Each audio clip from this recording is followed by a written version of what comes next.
오늘 주님 앞으로 오신 모든 성도님들을 진심으로 환영합니다. 오늘은 로마서 7장에 나오는 말씀인데요. 로마서 7장에는 율법을 우리의 율법의 속박을 우리의 신랑으로 묘사합니다.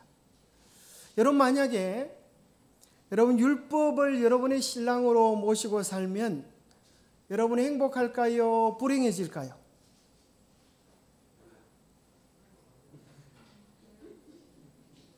자, 율법은 절대로 실수하지 않습니다. 율법은 절대로 틀리지 않습니다. 그리고 무엇을 해야 바른지를 분명히 알고 있습니다. 그런 율법을 여러분의 신랑으로 모시고 살면 그때부터 여러분 숨도 못 쉬는 일이 벌어집니다. 왜 그런가 하면 여러분의 하는 일거수일투족 사사건건 율법에 관여하면서 이래서 되겠습니까? 이렇게 이야기해 주기 때문입니다. 자, 여러분에게 있어서 결혼은 자유입니까? 구속입니까? 결혼하고 나니까 너무 나는 자유롭고 행복하다. 결혼하고 나니까 나는 너무 답답해서 숨도 못 쉬겠다. 어떨 때 우리의 결혼이 구속이 될까요?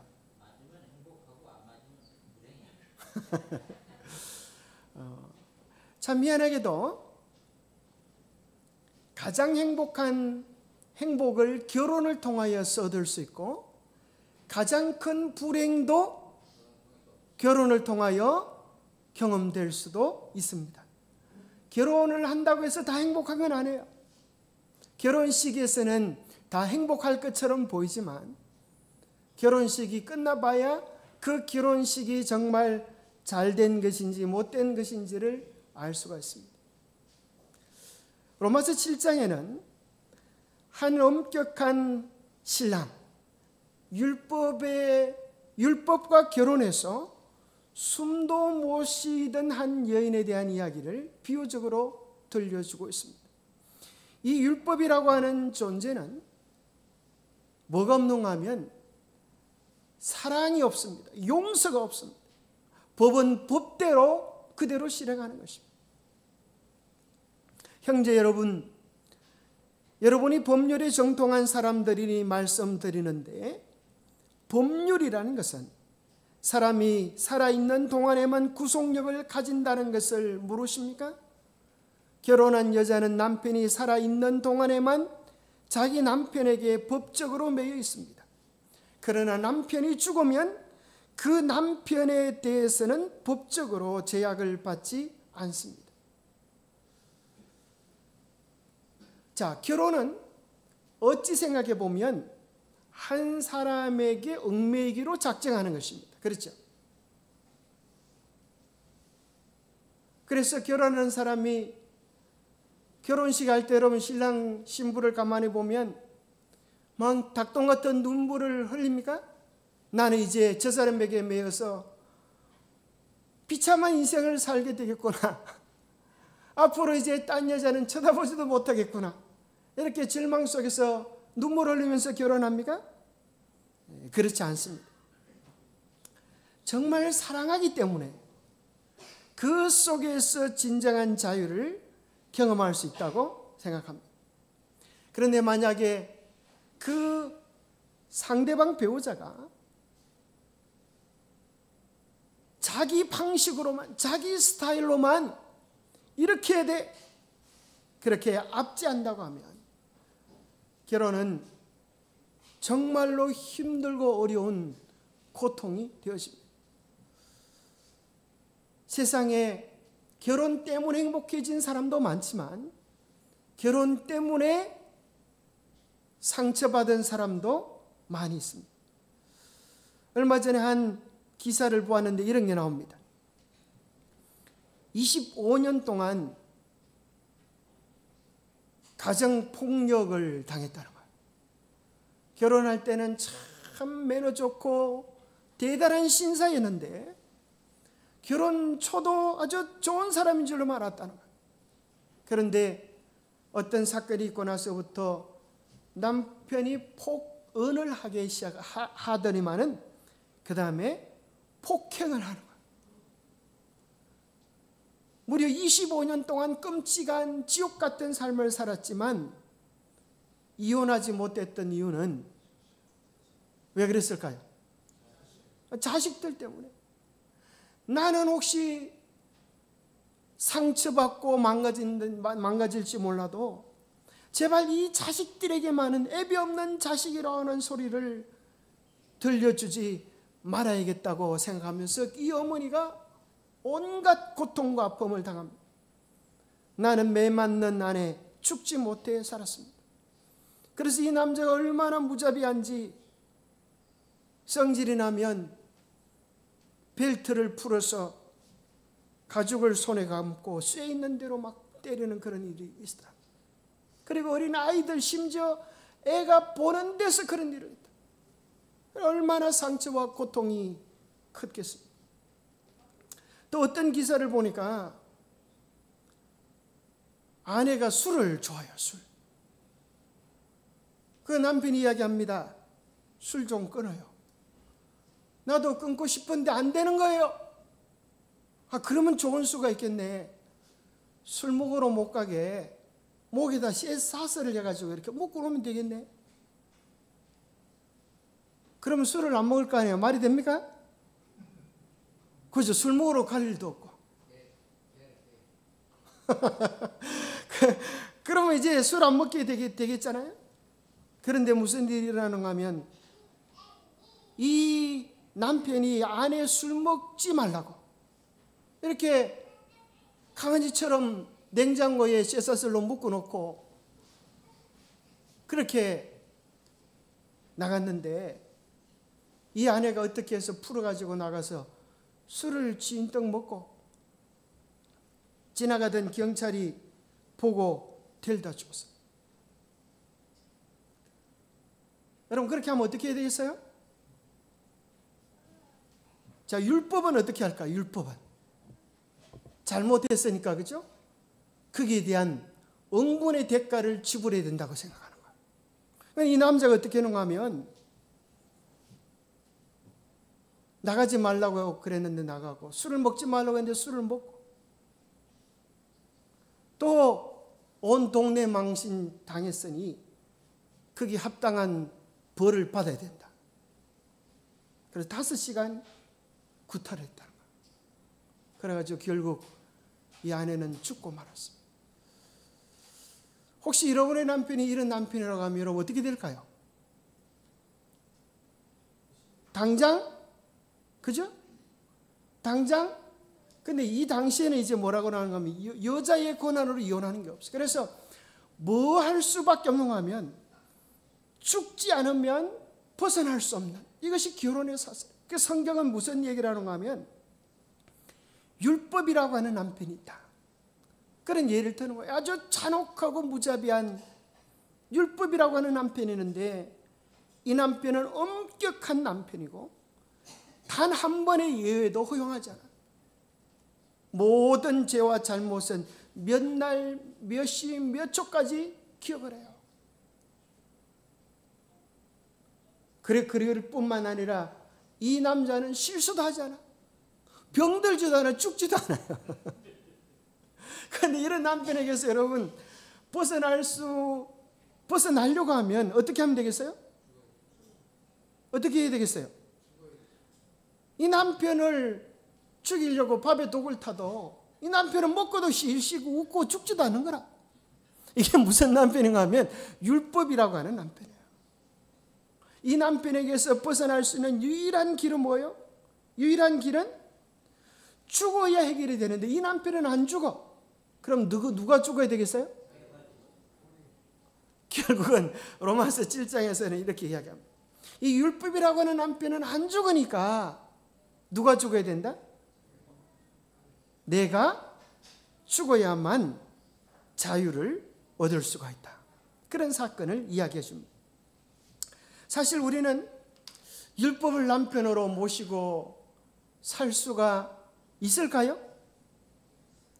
자, 여러분들 율법을 좋아하시는 분 많이 계실지 모르겠어요. 그리고 로마서 7장에는 율법 그러면 아주 율법의 구속 그러면 지긋지긋한 그런 형태로 율법을 묘사해 주고 있어요. 자, 율법을 남편으로 모시고 산다고 하는 것은 어떤 뜻인가 하면 이런 것이에요.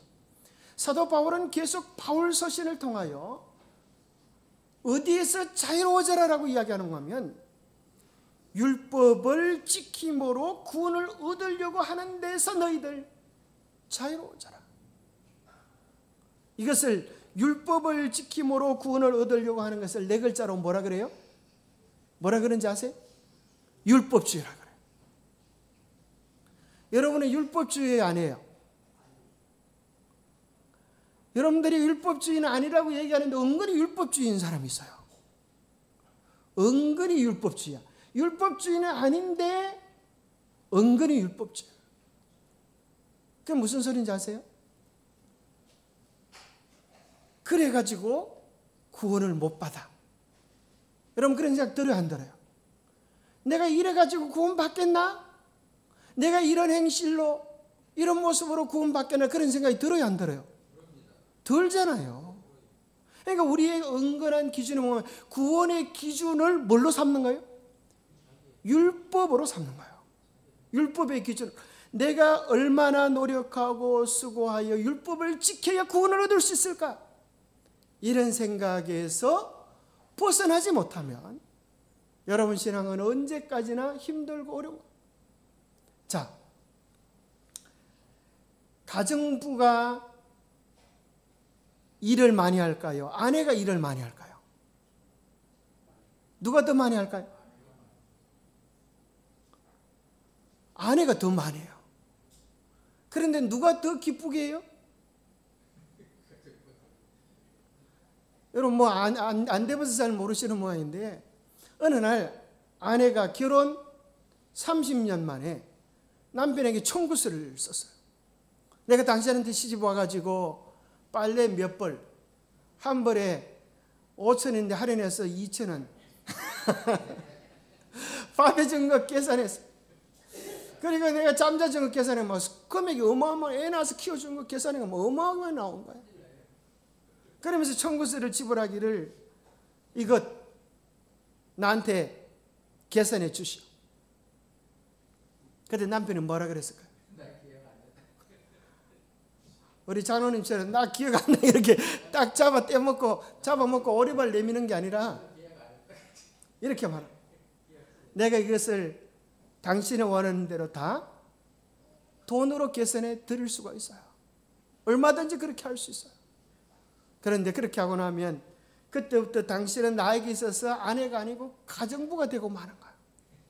그렇지 않겠어요? 그래서 생각해 보면 아내는 가정보다 더 많은 일을 하고 더 많은 수고를 하지만 무슨 마음으로 해요? 기쁜 마음으로 즐거운 마음으로 하는 거예요.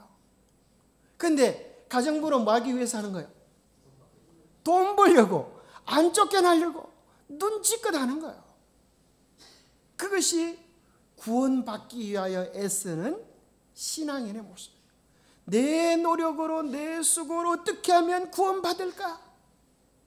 이렇게 애를 쓰는 신앙은 얼마나 힘들고 어려울까요? 그러다가 내가 실수 깜빡하고 나면 이것을 터집 잡아서 우리 주인이 나를 쫓아내면 어떡할까 하는 불안과 염려 속에서 살아가는 거예요. 율법을 남편으로 모시고 사는 사람은 뭐 하기 위하여 시도하는가 하면 단 하나의 실수도 없는 완전에 이르려고 노력합니다. 여러분 완전한 사람 손 한번 들어보세요. 그런데 많은 사람들이 완전을 추구합니다. 그리고 또 그렇게 사는 것이 힘드니까 그 스트레스를 어떻게 푸는가 하면 그 율법의 조항으로 남을 판단하고 정죄하는 데 사용합니다. 율법을 지켜보니까 쉬워요, 어려워요? 힘들잖아요. 근데 저 사람 보니까 지킬 생각도 안 해. 그러니까 아주 걷다 대고 이제 태배기를 하는 거예요. 실제로 어떤 교회에서 있었던 일인데 이제 여름 성경학교 하다가 오늘 점심때 간식을 뭘로 할까 이러다가 거기 한 선생님이 아이스크림을 좀 하자. 그렇게 해서 아이스크림을 냈어요. 그런데 이제 그걸 보고 나서 갓 개종한 집사님 한 분이, 장로교에서 오신 집사, 이제 건강의 원칙을 배웠잖아요. 아이스크림 몸에 안 좋은데 어떻게 이렇게 할 수 있냐고 뭐 송숙자 교수님한테 전화해가지고 막 고발을 했어요. 교수님, 세상에 진리교회라고 하면서 아이스크림을 먹습니다. 세상에 이렇게 천인공노할 일이 있습니까? 그렇게 했죠. 여러분 어떻게 생각하십니까? 아이스크림을 사서 열심히 먹으라는 소리는 아니지만 그것을 뭘로 삼을 수는 없다는 거예요? 기준의 절대적인 자로 삼아서 남을 판단하고 정죄하는 것은 수많은 사람들을 불편하게 만납니다. 그래서 여러분 음식물과 식생활에 보낸 권면에 보면 처음에 서론에 뭐가 나오는가 하면 음식물에 대한 것들은 너무나 다양해서 여기서 원하는 것들은 다 권장하는 것들이지만 이것을 절대 기준으로 삼아서 남을 판단하고 정죄하는 기준으로 삼아서는 안 된다. 그래서 여러분들이 정언의 말씀을 잘 읽고 연구하는 것은 정말 좋은, 그것을 위하여 나의 품성을 단련하고 준비하는 일은 좋은 것이지만 그것을 뭘로 삼아서? 판단의 기준으로 삼아서. 어떤 아저씨가 신문을 똘똘 말아가지고 강아지가 말을 안 하면 그거 가지고 막 떼들이폈어요. 그럼 강아지가 끼깅 그러다가 이제 신문지만 오면 강아지는 놀래가지고 뭐예요? 도망쳐. 저 또 신문지 말아가지고 날 때리면 어떡하나? 우리가 때로 정말 좋은 정언의 말씀들을 뭐 할 수 있어요? 사람을 정죄하고 판단하는 기준으로 삼을 수도 있어요. 여러분, 남을 칭찬하고 격려하는 것 좋은 일입니까? 그런데 보세요.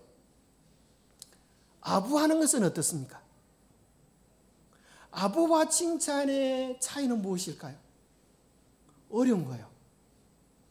내가 하면 칭찬이고 남이 하면 아부할 수 있어요. 우리 옛날에 이 안교 시간에 그런 것이 있습니다. 여러분 칭찬 릴레이라고 들어보실지 모르겠어요. 이제 전국 교회가 이제 다 그렇게 했습니다. 제가 이번에 아무개 교회 아무개 집사님을 추천합니다.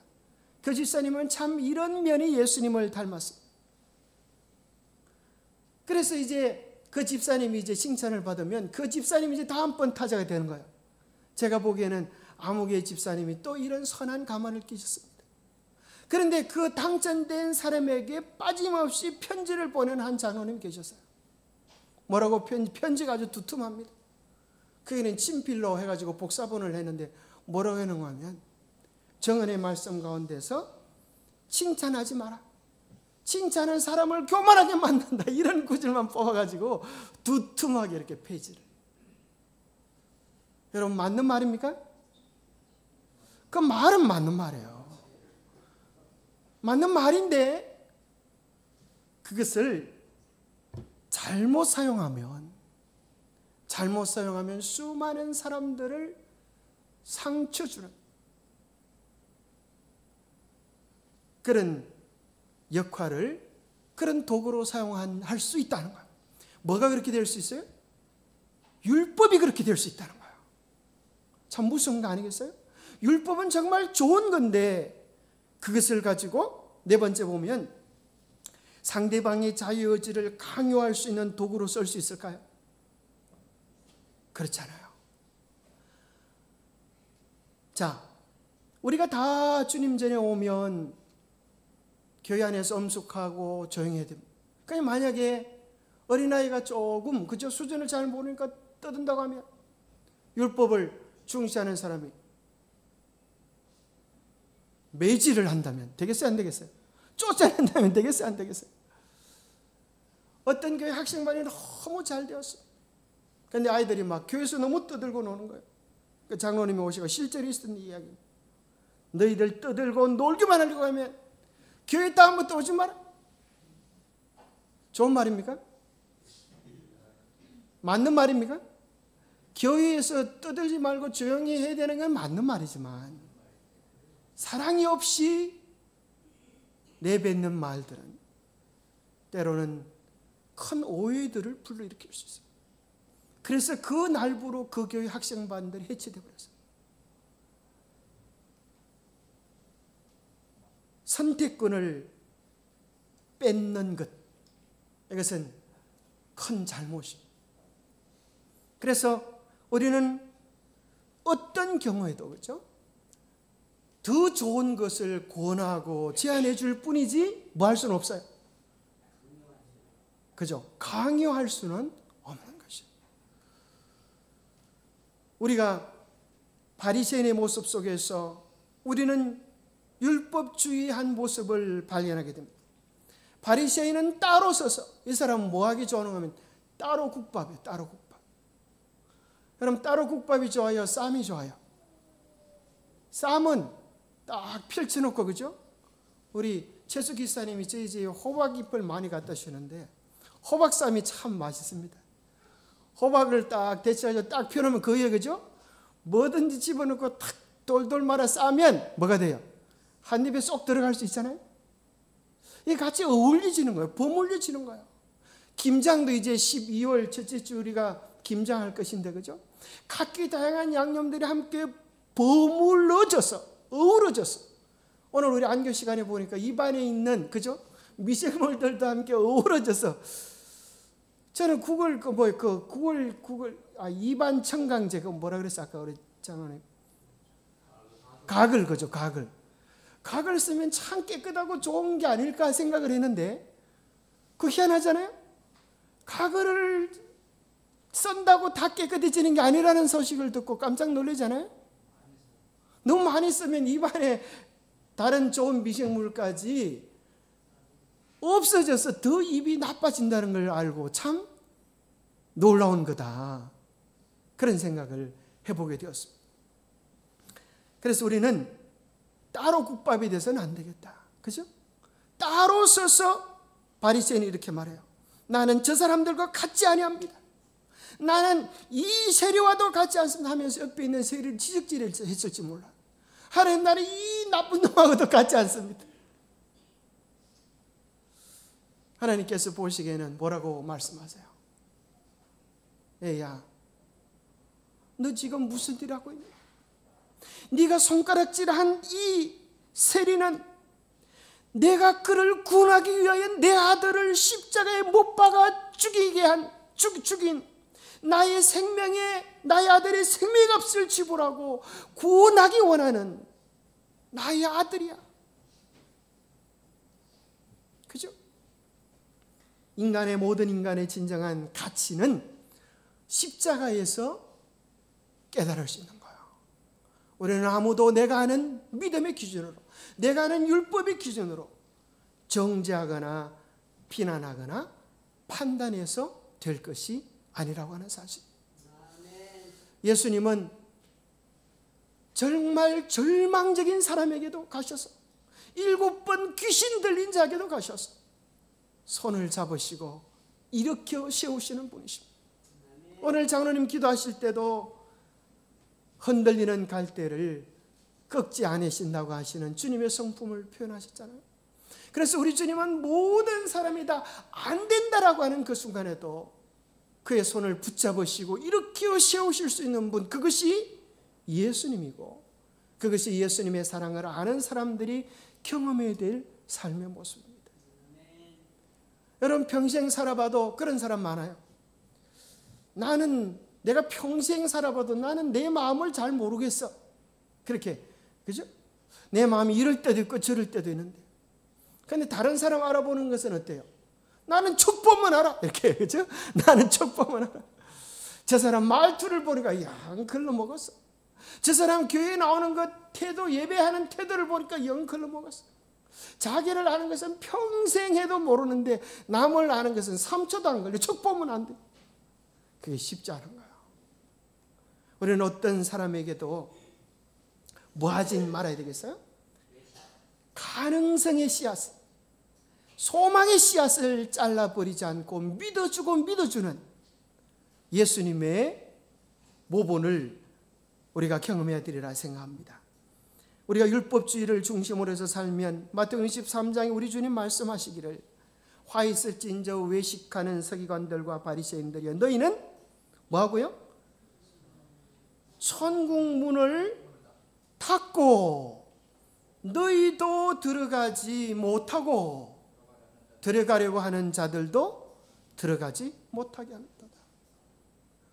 모처럼 교회에 나오려고 했는데 지금 몇 시에 교회 왔어요? 그런 기거리 하고 교회 다녀야 되겠어요? 이렇게 한다면 그 사람의 신앙의 씨앗을 잘라버릴 수도 있다는 거예요. 우리가 할 수 있는 유일한 것은 뭐 하는 거예요? 사랑하고 위하여 기도해 주는 것, 여기까지가 우리의 목심을 기억하시게 되기를 바랍니다. 이제 우리가 율법에서 자유로워지려고 하면 여러분 기억하십시오. 율법을 죽일 수는 없어요. 누가 죽어야 되는가 하면 로마서 7장 4절에 내 형제들아 너희도 그리스도의 몸으로 말미암아 율법에 대하여 죽임을 당하였으니 이제는 우리가 얽매였던 것에 대하여 죽었습니다. 이제 율법이 우리를 정죄하고 손가락질하고 너는 안 돼 이렇게 말할 때에 우리는 이렇게 말할 수 있으면 좋겠습니다. 나는 당신하고 이혼했습니다. 나는 죽었습니다. 나는 율법에 대하여 죽었습니다. 그리고 나는 이제 새로운 남편이 있는데 그 남편이 나를 책임져 줄 것입니다. 여기 정말 멋진 말씀이랍니다. 7장 4절에 보니까 나의 형제들아 이런 연호로 너희로 그리스도의 몸으로 인하여 율법에는 죽었나니 이는 너희로 다른 사람 즉 죽은 자들로부터 일으켜지는 그와 혼인하게 하려는 것이요 그리하여 우리로 하나님께 열매 맺게 하려는 것입니다. 그가 누구예요? 예수님. 이제 우리는 예수님과 혼인하시게 되기를 바랍니다. 예수님을 바라며 그 사랑을 누리며 사시게 되기를 바랍니다. 왜냐하면 예수님은 우리를 용서해 주실 뿐 아니라 우리를 사랑해 주실 뿐 아니라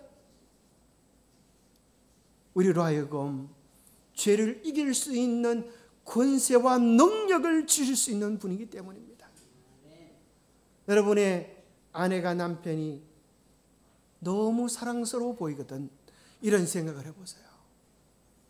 나도 이렇게 사랑스러워 보이는데 예수님의 눈에는 나는 얼마나 더 사랑스러워 보일까? 예수님의 눈에는 얼마나 내가 존귀해 보일까? 아내가 실수하고 잘못할 때에 율법의 눈으로 보지 마시고 예수님의 눈으로 바라보면 무엇까지요? 그 실수와 부족과 연약함까지 예쁘고 곱게 보이는 것입니다. 마치 어린아이를 똥기저귀 갈아차본 그런 갈아준 경험이 있으시잖아요. 그죠? 그런데 똥기저귀는 뭐 엄마만 갈아차는 아빠들도 갈아차주잖아요. 그죠? 어떤 친구는, 제 친구는 그런 친구였어요. 이놈이 커서 지 혼자 컸다고 결코 변명하지 못하도록 자기가 똥기저귀 가는 장면을 비디오로 찍어놨더라고. 나중에 이놈 지 혼자 컸다고 소리하지 못하겠다. 그런데 어떨 때는 무슨 생각이 드는가 하면 애 똥기저귀 갈아차면서 그런 생각이 들지 않았어요? 이 아이가 만약에 똥기저귀를 갈아차려고 기저귀를 벗기는데 아빠 부끄러워요. 건들지 마세요. 이건 제가 알아서 할 테니까 아빠는 절대 타치하지 마세요. 내 인생에 상관하지 마세요. 이렇게 말하면 아빠 마음이 어떨까요? 엄청 섭섭할 것입니다. 지 스스로는 할 수도 없을 뿐만 아니라 그렇게 아빠의 사랑을 몰인정하게 몰아치면 아주 아빠는 되려 서운할 것입니다. 그때 무슨 생각이 드는가 하면 이 아이가 연약하고 부족해서 아빠에게 궁둥이를 내밀고 그것을 맡기는 것도 뭐해 보여요? 예쁘고 사랑스럽고 귀하게 보이는 것입니다. 참 하나님께서는 어떻게 어린아이에게 어린아이 때에 맞는 마음을 주셨어요. 그죠? 어린아이가 엄마가 어른 같은 부끄러움을 가진다고 생각해봐요. 어떻게 될 뻔했어? 우리는 하나님 앞에 나갈 때, 하나님 앞에 나갈 때 어린아이처럼 그런 마음으로 나아가라는 말은 그러한 심정으로 주님께 나아가라고 하는 것 아닐까요?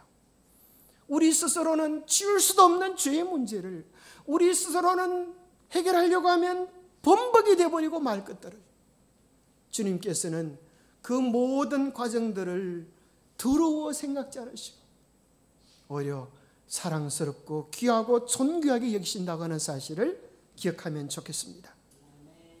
로마서 7장은 우리에게 세 가지로 크게 교훈을 주는데요. 첫 번째는 6절까지는 율법과의 관계. 전 남편에 대하여 죽고 이제 새 남편 예수님과 함께 살아라. 7절부터 13절은 율법의 기능을 이야기하면서 율법은 결코 우리를 새롭게 해줄 수는 없다.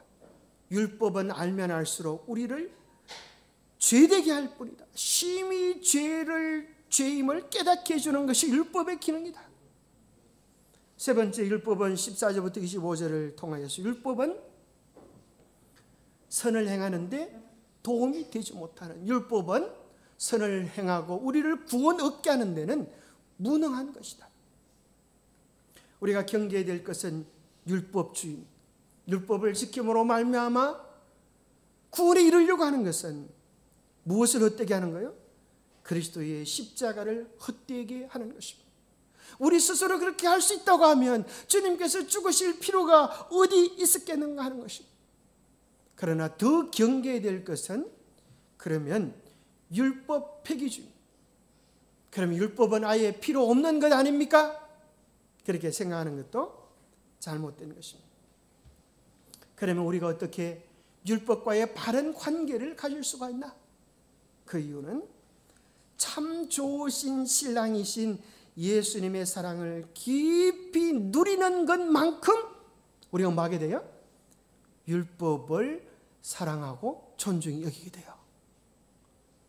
여러분, 어린아이가 어떨 때 부모 말씀을 잘 듣고 싶어 할까요? 애들도 희한해요. 엄마가 자기 소원을 잘 안 들어주면 아이가 어떻게 해요? 땡깡을 놔요. 나 밥 안 먹을 거야. 그래요. 심지어 이렇게 말하는 애도 봤어요. 나 엄마 괴롭힐 거야. 왜 그래? 엄마가 내 말 안 들어주잖아. 이렇게 하죠. 대놓고 항의를 합니다. 그런데 엄마의 많은 사랑을 받으면 아이가 뭐라고 그러는가 하면 나도 엄마를 기쁘게 하고 싶어. 나도 엄마 사랑해. 내가 뭘 해야 엄마가 기쁘지? 이렇게 말하게 돼요. 사실은 모든 선에 대한 동력이 어디서 와요? 사랑에서 옵니다. 그래서 여러분들이 참 좋으신 예수님을 신랑으로 모시면 그분은 어떤 사랑으로 우리를 사랑하세요? 무궁한 사랑, 절대 불변의 사랑으로 우리를 사랑합니다. 그리고 그분은 끊어질 수 없는 영원한 언약으로 우리를 붙잡으시오. 절대적으로 책임지세요. 사랑은 책임지는 거라 그러잖아요. 오늘 여러분께서 우리가 주님께 사랑을 드리면 주님 우리의 사랑을 붙잡으시고 끝까지 책임져 주실 줄 믿을 수 있습니까? 그래서 우리 주님 믿는 것이 좋은 것입니다. 아브라함이 실수했어요, 안 했어요? 실수를 아주 해도 많이 했어. 그러나 성경을 보면 아브라함아, 너는 부족해서 안 되겠다. 내가 너에게 희망을 걸었는데 그래가지고는 땡이다, 이런 것이 있어요, 없어요?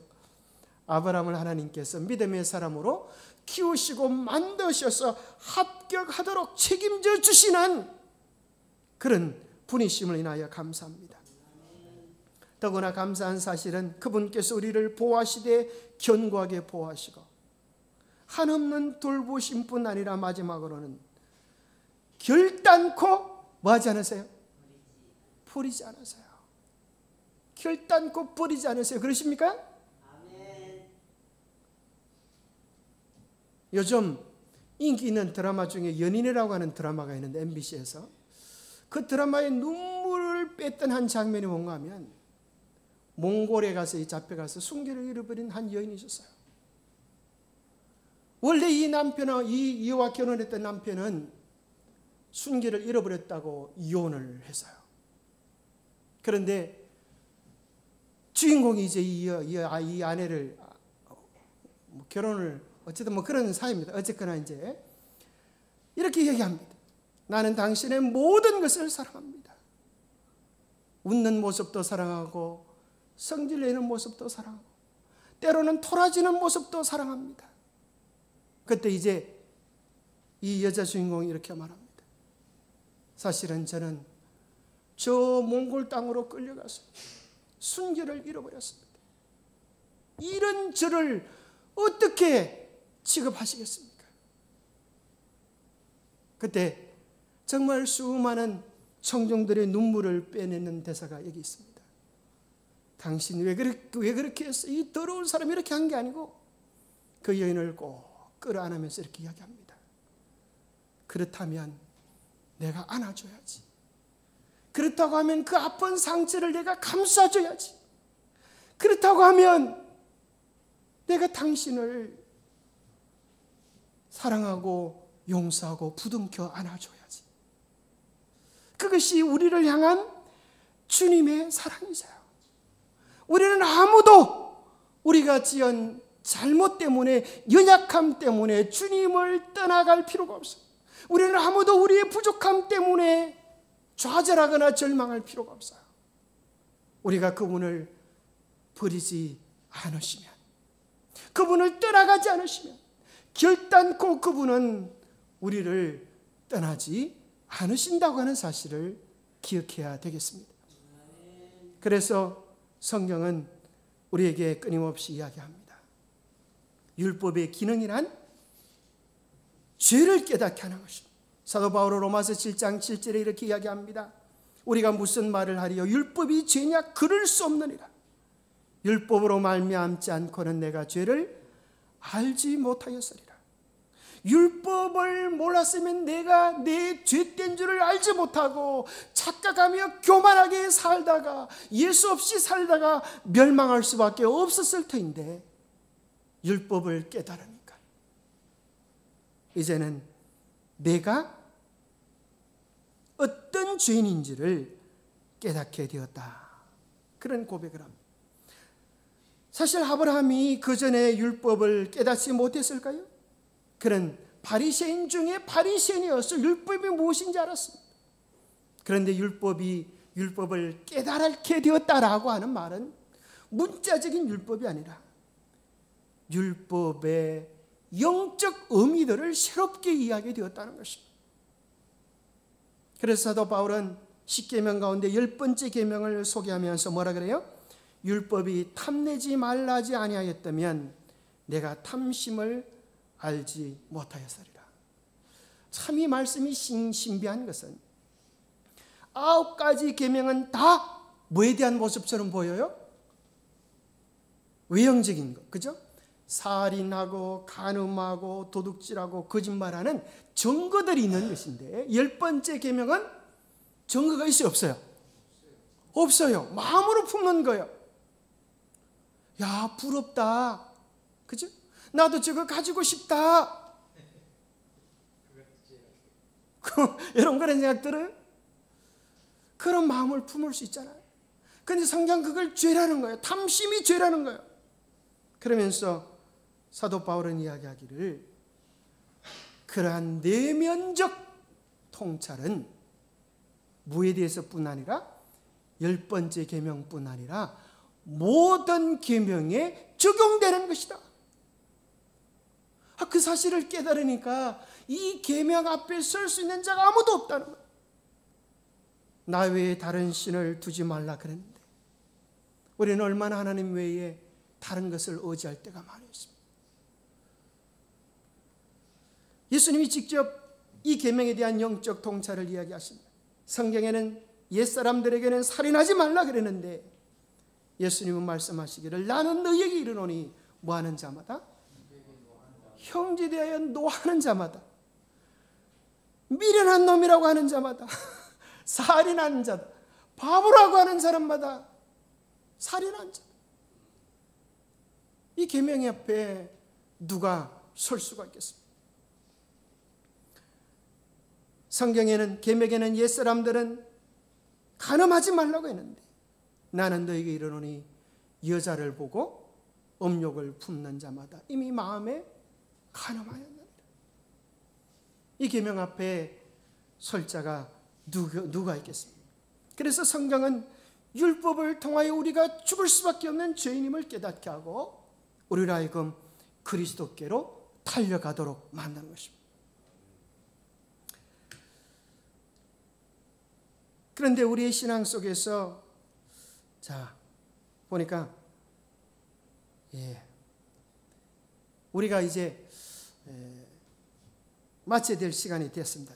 제가 이제 이 결심을 했어요. 어쨌거나 빨리 마치려고 작정했기 때문에 내용은 이제 중요한 것은 좀 요약하고, 그래서 우리가 중요한 것은 주님과의 사랑을 회복하면 그 사랑이 우리에게 모든 것들을 만들어줘요.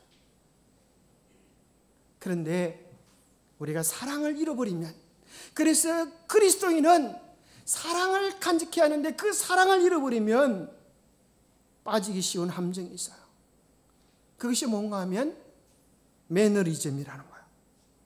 매너리즘이란 일정한 기법이나 형식 따위가 습관적으로 되풀이되어 독창성과 신선한 맛을 잃어버리는 것을 뜻한다.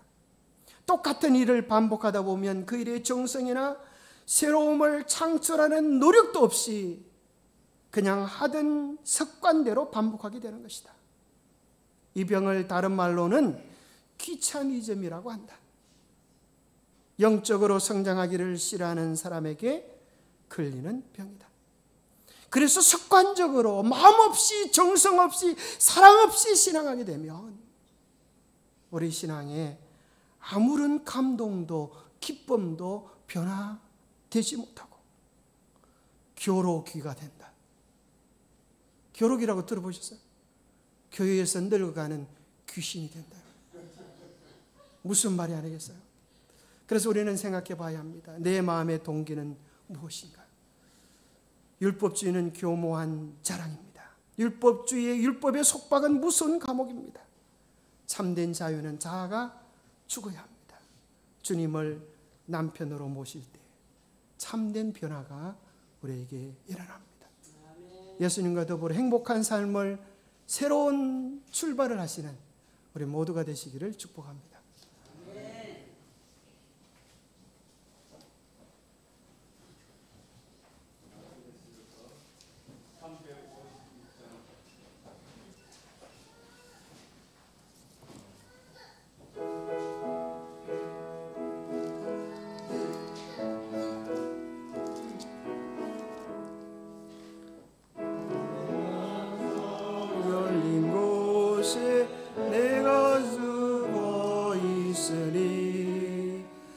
수머리 손못대고 환란 풍파 없도다.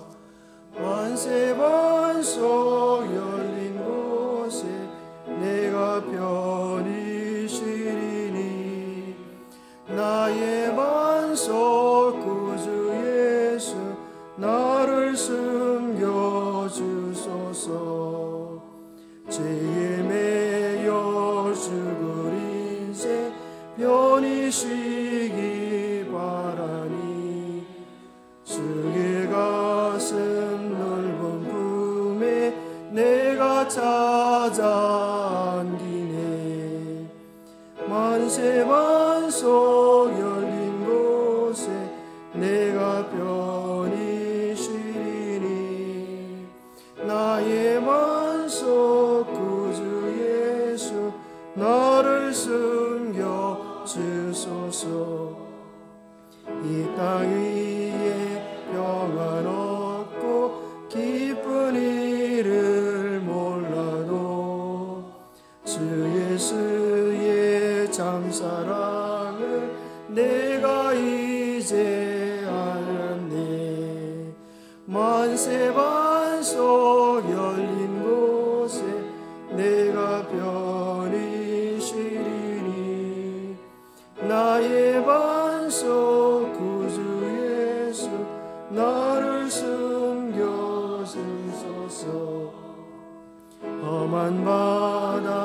지나도록 순풍으로 도우사 평화로운 안식처에 길이 살게 하소서. 만세 반석 열린 곳에 내가 편히 쉬리니 나의 반석 구주 예수 나를 숨겨주소서.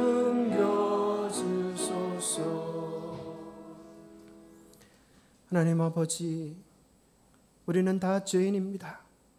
우리는 연약한 존재들입니다. 어떻게 살아야 하는지 알면서도 그렇게 살지 못하는 가련한 존재입니다. 그러나 우리가 확신키는 이러한 우리 모습 그대로를 주님이 사랑해 주심을 인하여 감사합니다. 우리가 주님을 의지할 때 주님께서 결코 우리를 버리지 아니하시고 포기하지 아니하실 것을 인하여 감사합니다. 우리는 할 수 없지만 주님께서는 우리 안에서 그 위대한 일을 시작하셨사오매 끝까지 이루어 주실 줄을 믿습니다. 주님의 사랑에, 주님의 붙드심에, 주님의 아름다운 성품에 우리 자신을 의탁합니다. 이제는 우리를 피곤하고 힘들게 하는 율법을 내려놓게 하시고 예수 그리스도를 우리의 마음의 구주로, 마음의 남편으로 모시고 그 사랑을 누려가는 우리 모두가 되게 축복하여 주시옵소서. 그래야 우리의 삶의 그 어느 날 주님의 사랑이 나를 이렇게 변화시켰다고 주님의 사랑을 자랑할 수 있는 우리 모두가 되게 축복하여 주시옵기를 우리 주 예수 그리스도 이름 어지하여 간절히 간구하옵나이다.